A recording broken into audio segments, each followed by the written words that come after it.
Welcome to the Spiral of the Rose podcast with our friends Jess, Kelly and Brie. Hello, everybody. We're back today to talk about, we're going to talk today about our religious backgrounds, our upbringing, how we, the three of us, were brought up, and then how our journeys led us each to what we call the path of the rose. So why don't we start with Jess?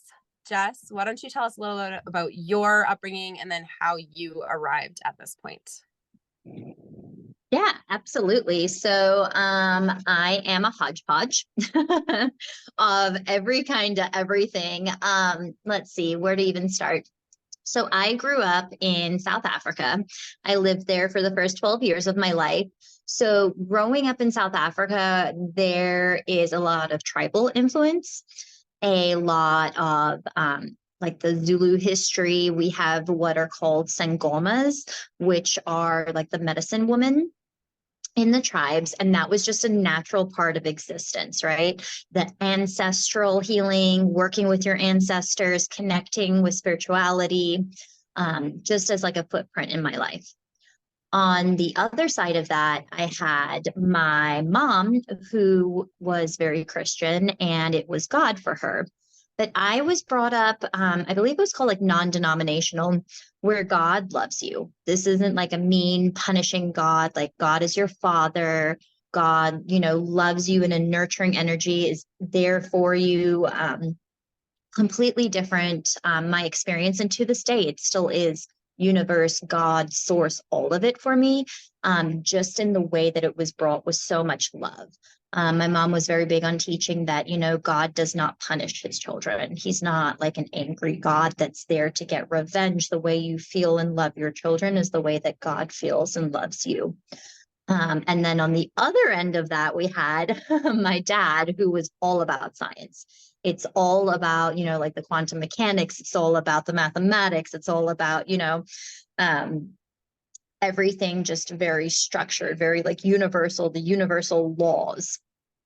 And then my aunt, my mom's sister, she was the tarot reader, the psychic of Monte Cassino, which is kind of like the Vegas of South Africa. So she did readings there, and she had crystals, and she was just like the coolest aunt. I remember I loved going to her house. It was like purple, and she had cards everywhere and these huge big crystals and all these tiny little monkeys, and just the coolest person, very spiritual. I mean, she was more in the spiritual world than she was in like the earthly plane. So yeah, so growing up, all of that was very normalized for me. And I think it was very unique just because I feel like all of it under one roof, and it was all okay, and it was all embraced, and it was all allowed, and just kind of seeing the similarities while honoring the differences of all of them. So that's where I come from, the hodgepodge. So beautiful. Love that. Yeah. And then the path of the rose, I don't actually even remember how I got on the path of the rose. I know we talked. Okay, so I remember you had your free trainings group that you would host trainings by other experts, I guess would be the word, right? You would have people come in, share their wisdom, and it was like a free hub for people to come and learn, which is such a beautiful thing. And I came in and I did a training in that group. So that was how we at first, like, I don't know what group we originally crossed paths in or whatever, like got connected in. But that was really, I think, our first like major interaction. And then you had joined my group and you came to one of my live card readings, and I was using the Oracle deck, the Rose Oracle by Rebecca Campbell. And that was, we'll maybe talk a little bit more about that, but Kelly actually had gifted me that deck. It was my first ever Oracle deck. So we'll come back to that, but I was using that deck in this live reading. I pulled a card for you that said you are on the path of the rose. Like that was part of the message in it. And I was already at that point on the quote unquote path of the rose. And so was Kelly. And it was just like, and I could have read that card for anybody, and I think it wouldn't have been quite so significant. But when I was tapped into your energy at that point and I was reading that message, it was like, I need to talk to you privately. And I was like, I remember. come I and re- talk to me because I have something to say about this. And so we had a conversation then afterwards in the DMs and sort of got into all of that. And then I brought Kelly into our conversation, and it ended up being our three-way chat that we've had going now for, oh my gosh, almost 2 years. Are we almost at 2 years now, or a year and a half? Like, Amazing. it's been a long time, right? Like, we have just been, and to the point where like we just moved over to Telegram from Facebook Messenger, and it's been like, what, maybe a month over there, and we're at like 5,000 messages in our main general chat in Telegram. Like, we talk all day every day, right? And it's been like Yeah. that since the beginning, and it's absolutely amazing. So that's what I remember of it. I can't speak to how you felt when I was like, I think that this is, you're supposed to be part of this, and like if that felt like it resonated for you. But it was like, I do remember that was sort of the circumstances. I love that. Yeah, I remember we started chatting. I don't remember exactly how we got onto the path of the rose, but now that you're saying that, I'm like, oh yeah, I do remember we started just chatting and talking, and we're like, oh, Mother Earth, and like Father, like God, universe. And you're like, oh, tell me more. And I'm like, I have this really weird perspective, because of my upbringing. And we just kept talking. And I remember you started having downloads then, and just the conversation kept going, and it felt so great. And you're like, there's this other person. And I'm like, okay, but sometimes if there's three people, it doesn't work. And it was so perfect. Like when Kelly, you and I were talking, it was just like almost felt balanced because we're all so different. But like the three of us together having a conversation is just so unique and so beautiful in a way I just can't even explain. Like we're all like petals, right? All unique in our own way, but making the like beautiful flower together. So yeah, it's perfection. I love it. I love it. So when you think Path of the Rose now, does it feel still like it's perfectly aligned with that upbringing? Or did something change for you? Sorry, I know, put you on the spot. I didn't plan that question. No, I love questions on the spot. My sacral like, yes. So does it feel aligned with my upbringing? I think my upbringing is a big piece of like who I am, and that perspective of like everybody gets to be and it's all right at the same time, even if it's all different, that it's just white light that's been split into different colors, right? It's like it's all part of the original piece. It's just a different experience of it. So absolutely, I feel like that's kind of like a pillar I hold in this group chat. So yeah, I would say it definitely follows that. And then, for me, the path of the rose, it really comes to that beautiful tenderness of the rose, but also that like supportive, almost like warrior energy of the thorn, that it gets to be both, and really experiencing how you can have the beauty and the delicacy of the flower petals, because it also has that other end to it. That warrior thorn boundary. What does that look like to protect? I love that. And we'll do like a full episode on our like each of our unique takes on what the Path of the Rose is and all of that. But like, I love that as like just sort of a high level, like it is such a balanced path, right? I think that's, yeah. Kelly, do you want to share yours next? How you were raised versus like how you got on this path kind of thing? Yes, I can. So yes, I was raised in the Catholic faith, but I would say not strictly Catholic like some families. So I did attend like Catholic grade school from kindergarten through 8th grade. So that's a pretty big chunk of my early life, right? So I was there for several years. So I was getting all of the studies of the Catholic Church, reading the Bible stories, getting all of that influence while I was in school. But I would say like my family wasn't so strict like outside of school. about having us study extra in religious studies, or like, you know, reading the Bible at home. Like, we didn't do a whole ton of that. So I think it's interesting because I had a good balance between it, right? I had the religion in school, but then at home I was kind of free to explore my own beliefs in a way. So I would say I had like a definite balance in that as well. But for me, like a pivotal moment in my upbringing was when I decided, like, probably at, I think it was 13 years old, that I didn't want to participate in certain things anymore within the church. One of them being like in the Catholic Church, for those who have never been inside one or don't know anything about the practices there, you are told that you have to go into a confessional and confess your sins to a priest inside the church, and then you have to ask for forgiveness through this priest and repent for your sins. And so I felt like, oh, time and time again, I was like making things up because I didn't feel like I was just like trying to tell them something because I didn't feel like I really wanted to be in there, and I just didn't feel good. And it was that ick feeling, right? It was that like, oh, I don't want to do this anymore. Like, I was getting to that age where I was questioning things and where I was like, it just doesn't feel good anymore. So I went to my parents with it, and they were very supportive in saying, like, if you doesn't feel good, if you don't want to do it, you don't have to. So I think even now I'm getting this memory, and I don't know if I'm like not making it up, but you know how memories get foggy after a while? This was years and years ago. My mom might have even came and like talked to the teacher and just said, you know, she has like 3 months left in the school, like she just doesn't want to do this anymore, and kind of was my advocate for stepping out of that.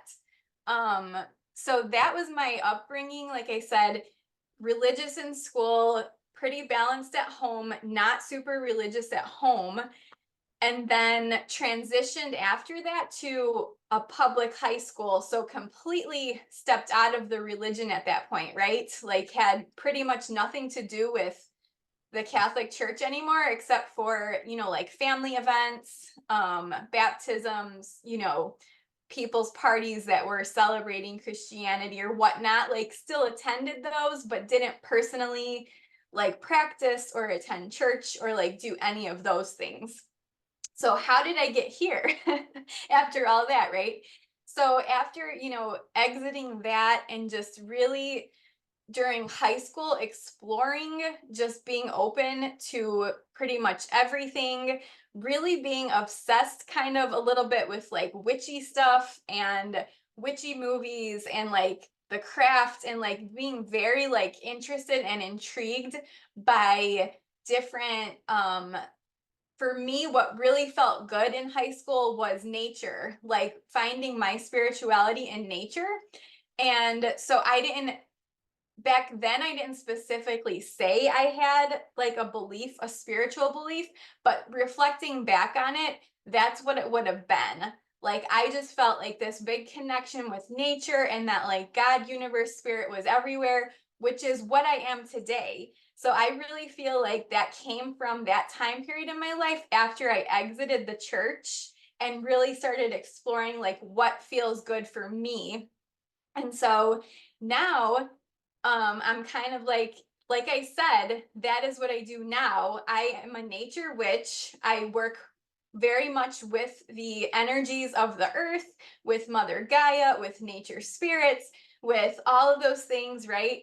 And I bring all of that into my practice, and I like to say that it's kind of eclectic, that I don't specifically follow like Wicca or, you know, follow strict rituals or things like that.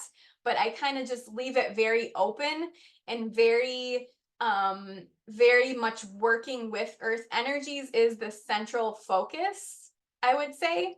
So yeah, that's kind of like where I came from, Catholic schoolgirl to walking away from that and then stepping into the divine feminine witch path. I love that. And so just to clarify, because I don't know that listeners will necessarily know, the divine feminine path being one and the same as the path of the rose in our minds. Like that tends to be kind of interchangeable for us a little bit, right? Exactly. And yeah, we could get into that further in another episode for sure. Yeah, and I think we should. Yeah. Yeah. The one thing that I could say is that, so the path of the rose is one of the central themes about it is reclaiming sort of that goddess energy and that divine feminine energy. Because for people like you and I, Brie, with being raised in a mostly patriarchal religion, that was suppressed. So for those people who come from those backgrounds, it is not so easy for them to think of spiritual practices as being divine feminine. It's mostly divine masculine. So that's kind of a little bit of it, but we definitely could go way further into it. And I love how you say you're both like, yeah, this is the path of the divine feminine. And for me, I'm like, it's both, right? It's so cool. It just makes me go like I see like how we all like hold the pillars in here so beautifully and how it lines up. I love it. I love it. That's amazing. Yeah. I love, yeah, I would agree. I would say actually like, and for my personal experience, which I'll like speak to in a second, is the patriarchal religion growing up not being divine masculine at all. So it was very different than divine masculine to me. So I would say I understand, I get what Jess is saying with it being both. Although when I first came into it and was sort of becoming aware of the quote unquote path of the rose, I absolutely only saw it as and exclusively as divine feminine and not both. Where now I would have to agree with Jess, where I feel like it's the balance between both. And I loved actually how she was talking about like the rose petals and the softness and all of that kind of thing, and then the more like masculine, right, that protective energy of the thorn. So I feel like absolutely it can be both, right? But I do love yeah, like your divine feminine practices, very very much in alignment with the path of the rose, right? So and yeah, and my background was again different, and that's why we wanted to do this episode, right, is like just to show how very different of backgrounds we can all come from and come to a place where we are experiencing something like our group, like the concept of following the path of the rose, like the concept of the spiral of the rose, and have it be something that is so aligned for all of us, despite where we came from, right? So I love, like, Jess's background sounds like the dream life to me, right? I'm like, that sounds absolutely amazing. That's what I want to give my kids. I want them to have all the experiences in all the different ways so that they can choose for themselves. That is incredible. Love, love, love it. But at the same time, not to say one's right and one's wrong and, you know, whatever, because that's just not life.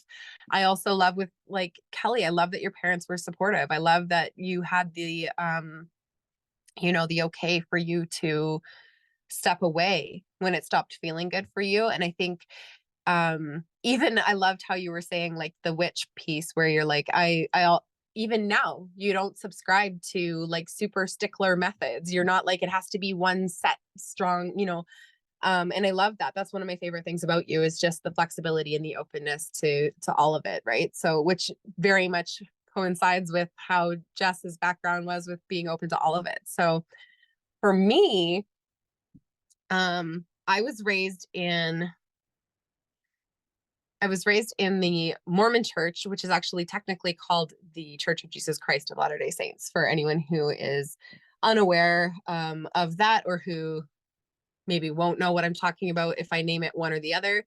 That's its official name. Mormon is like the nickname almost given to it. But I would say that most people outside of that church call it the Mormon Church. And so that's probably what most people listening would identify. So I was raised in that church in a very, very strict way. So I would say that Mormonism and Catholicism are very similar from what I know, as far as like how extreme some of the members can be, how extremely strict and like set in their ways some of them can be.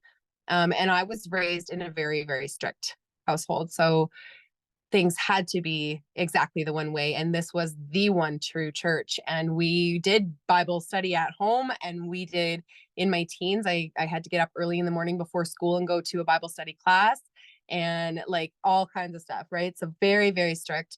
And I do believe at this point, like, again, my parents were doing the best that they could with what they knew, right? I believe everybody always is. But it was a very rough upbringing because of that, especially for me, who is very much an outside the box thinker, someone who likes to explore different ideas. And, you know, I'm sure Jess would love to chime in about this at some point, but the human design aspect for me, I'm a manifesting generator.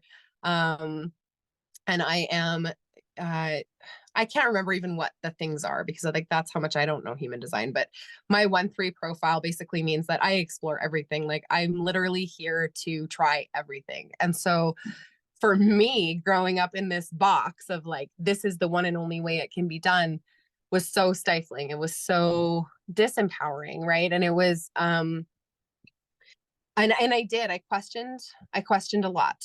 And I was probably around that same age, right? Like just early teens where it was like, I don't want anything to do with any of this. I am hating every minute of it. And there had been points before that where I had realized like, you know, in the Mormon Church, you get married for eternity, not just like until death do us part. You go and you do that in the temple. You can't just do that in a regular church, and only certain people are allowed in the temple. Like you have to be worthy to go in there. And so I had the experience of my sisters, for example, were raised in the Catholic Church. Actually, my older sisters, my half sisters, from their mom was Catholic. And so they never, no matter what age, like whatever, never would have been allowed to attend my wedding if I were to get married in a Mormon temple. And that bothered me, right? From a really young age, because we were so taught that like we needed to get married and have kids and all of that kind of stuff. And so it was like, these kinds of things just started really standing out to me, where it was like, the people I love can't be there for my important events because they're not part of the same religion. Like that just felt so icky to me. Right. So that was sort of my like number one thing that made it start standing out. And then there was a lot of judgments that happened because as I got older, again, my nature is to explore and try new things. And I never was the person to take somebody's word for how I should behave or the things that I should be allowed to do or whatever. So I was, and I've always been a leader. So I was the first in my friends group to try smoking, to try drinking, to try, you know, all of the things that were all against the rules. And there was just so much judgment that came in because of that. Right. So it was like, oh my goodness, Brianna is a case to be solved.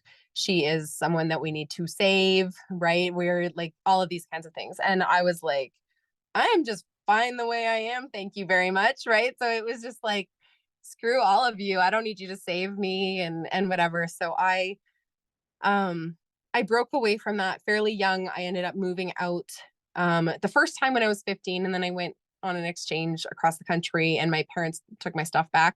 So I moved back in when I came home because it was just easier. And then I was gone again for good by 17. Now I will say, like, if my mom is ever listening to this, like she knows, right? She's done a lot of growing and healing and expanding her beliefs, I guess. Not necessarily, like she still fully believes in that church, and that is her foundation, and that is what's right for her, and that's okay, right? But she has gotten a lot more accepting, I guess, of anything outside of that,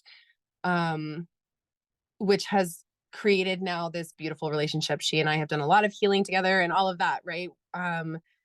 My dad, my biological father, is no longer in the picture, but coming from that to this has been an extreme overhaul of who I was, what I believed, what I understood, all of that. So I went from, pardon me, from this like, yeah, God as a man, as like it was a very patriarchal religion, right? Where like men were the only ones who could hold the priesthood power, which would be like what I would equate at this point to being able to channel energy.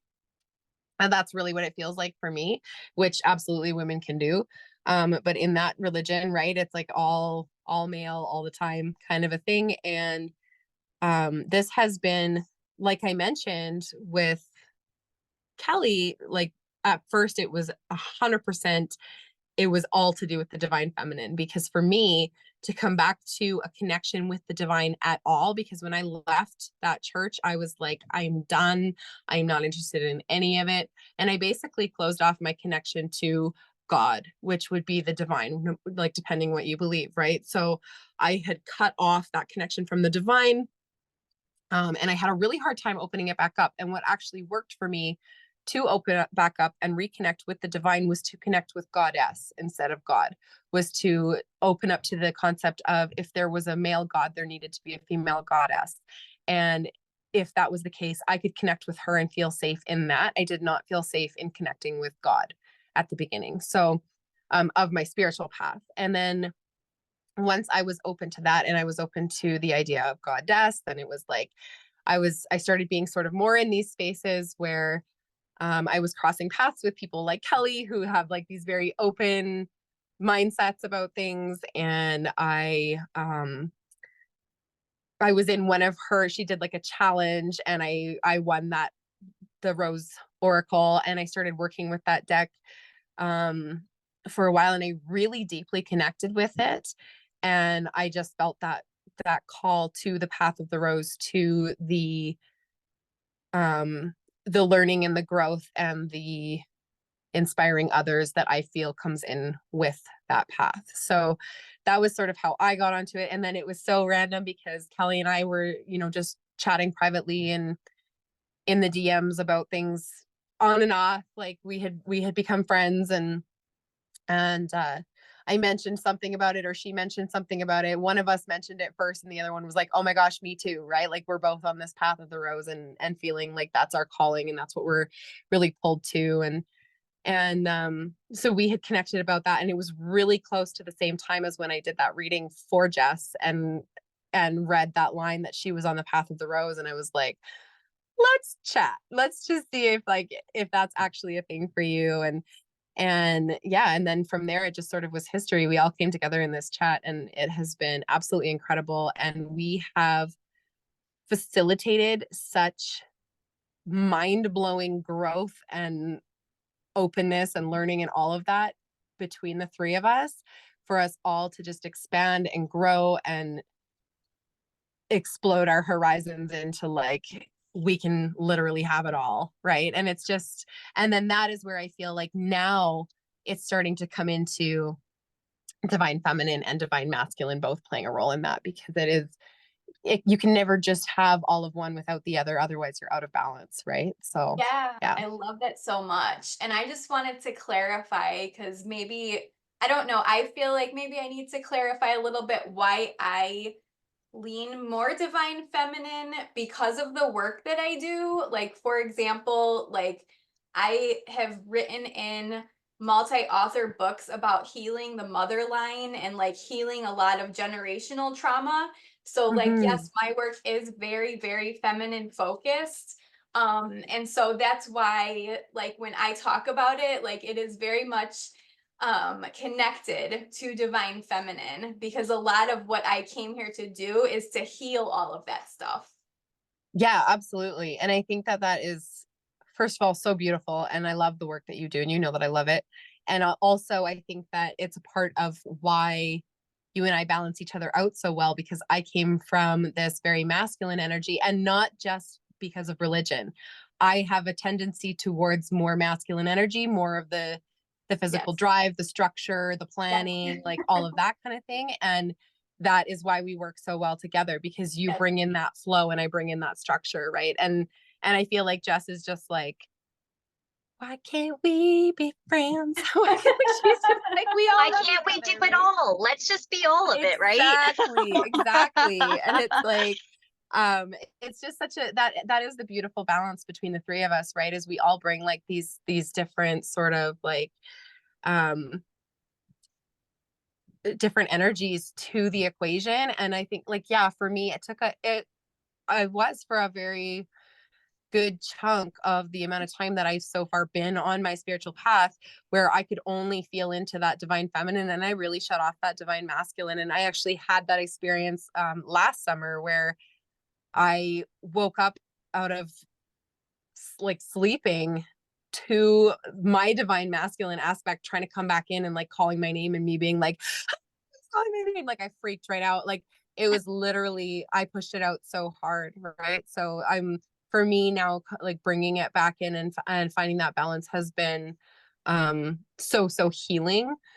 But there's a lot of the divine feminine in what I do also. I'm learning to now bring my natural structural side and like the very like masculine holding structure piece to it, and apply that now to the divine feminine work, and the allowing and the inspiration of others, and like all of that kind of piece that I'm leaning into more now. Yeah.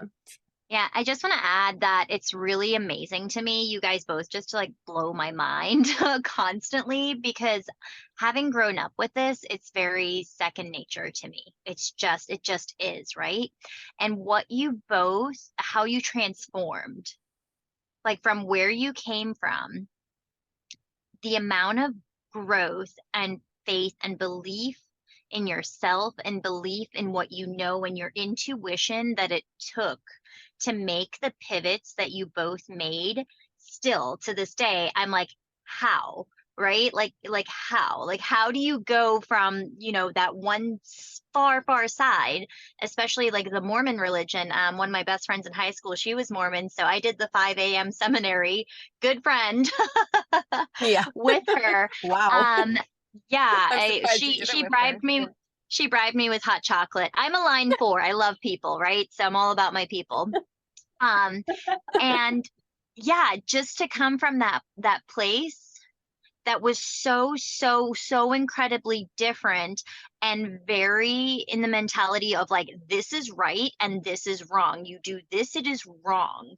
To the point of like, you will die and get burned in hell. Yeah. Like, Yeah. this is the And end that is literally of a message that I was given growing up, right? You're going to hell, you're going to hell, you're going to hell, because I just wouldn't stop exploring other things. Like that was me. So yeah, that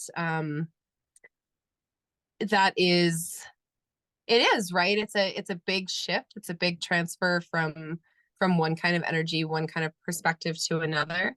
And I think that's why I say like, I'm a little jealous of Jess's background, right? Where I'm like, because it's just so, to me, it's like, oh, that just sounds amazing. And it's like it's not, what's the word I'm looking for? Like, it's not super hard, right? Like it just is, not that she's never had her hardships, because she has, but like hasn't had to completely shift her entire foundational beliefs, right? And that is sort of where you and I both came from, where it's like shifting our foundational beliefs. You and I, Kelly, where we were taught one way, and then completely transforming into something else. Yeah. So yeah, it's fascinating, right? It's fascinating seeing all the different pieces, all the different possibilities of how people can be brought up. And I'm sure there are other viewpoints, even other than our three, right? Our three are so different, but at the same time, there's even other ones. I'm sure there's people who just had zero awareness whatsoever of religion or spirituality at all. And that's an existence that I can't comprehend, right? Like that's like just so outside of what I know. And I'm sure that it exists, though. I'm sure that there's every variety in between. And I think that is sort of the point of this episode, to not just like point out the beauty of the path of the rose and why we're, doing this Spiral of the Rose podcast, but to actually just like, no matter where you come from, no matter how you were raised, no matter what you were taught first, you get to choose what works for you, what feels good for you, and what is your path forward, right? And there's no one right path. And just really highlighting the beauty of finding your true path and the path that feels really aligned for you, and it bringing in the people into your life and the experiences into your life that are so aligned, like our threesome here, like our, we've got other friends now who have sort of joined us on this path, who are very, very much in alignment with us. And our little threesome chat has just stayed 3, because honestly, it would be so insane if we added more people. But there's now even more women who have come to it and been like, one of them, and I won't name names because none of them have said like, yeah, we want to be outward with this, right? But one of them came to me and was like, hey, have you ever heard of a rose priestess? And I'm like, oh, hello, right? And it just seems like this, and it was like, I've had there's just been several of them, right? And it seems like it's my job, as per usual, just because of like how I am, like my nature is to connect people. So it's like they seem to be drawn to me for then me to be like, okay, everybody, look, we're all part of this, right? And I kind of just like bring us all together as like the I don't even know what you would call that. Maybe I'm the stem of the rose. I don't know. Like it's just sort of like, hey, like they're just drawn to me, even though I'm not putting it outwards, right? So it's like, or I wasn't, at least before this podcast. So I think we get into a whole nother episode on why those people are being attracted, like from past life energies and like fun stuff like that, because there's a ton of different like avenues we can explore on those topics. Yes, absolutely. We should definitely do another episode on that. And I love it so much. I love hearing like different paths that people come from. And I just love the openness to explore and learn and have it be different that we have in our little threesome, in our trio. And I really hope that we sort of, by sharing these stories, it's almost like, we're doing an episode just about us, and what does that have to do with anybody? But I hope that it inspires others to realize that no matter where they came from, no matter what background they started with, they get to move forward from there, right? They get to learn and grow and be open to new things and be expansive, right? And just be able to, and you don't even have to drop your past to move forward into that either, right? Jess is such a beautiful example of that. Hers has not really changed, right? She's like, no, it's still kind of the same. And you get to take some of your foundational beliefs, if they still feel aligned for you, and then also accept other ones and bring them in, and you get to just create your own beautiful map or puzzle or picture of what your path is for your unique life. And I think that that's sort of a foundational piece that we're sharing with this podcast. So I'm really excited to do more of that. Yeah, me too. That was a perfect wrap up for this. Amazing. So thank you, everyone who has listened. Make sure that you subscribe and share the podcast around. We want to share the messages of unity and just love for all and acceptance for all as much as we possibly can. And when you share that helps us to do that. When you subscribe, that helps us to do that. The more times you listen, that helps us to do that. And we love you all, and thank you for listening, and we'll talk to you next time. Thank you so much for listening. If you enjoyed today's episode, make sure to like it and subscribe. And if you really loved it, we would love a 5-star review, which helps us reach more people with our message. Comment your thoughts on the episode below, or if you have any questions you'd like us to answer in a future episode. Talk to you next time.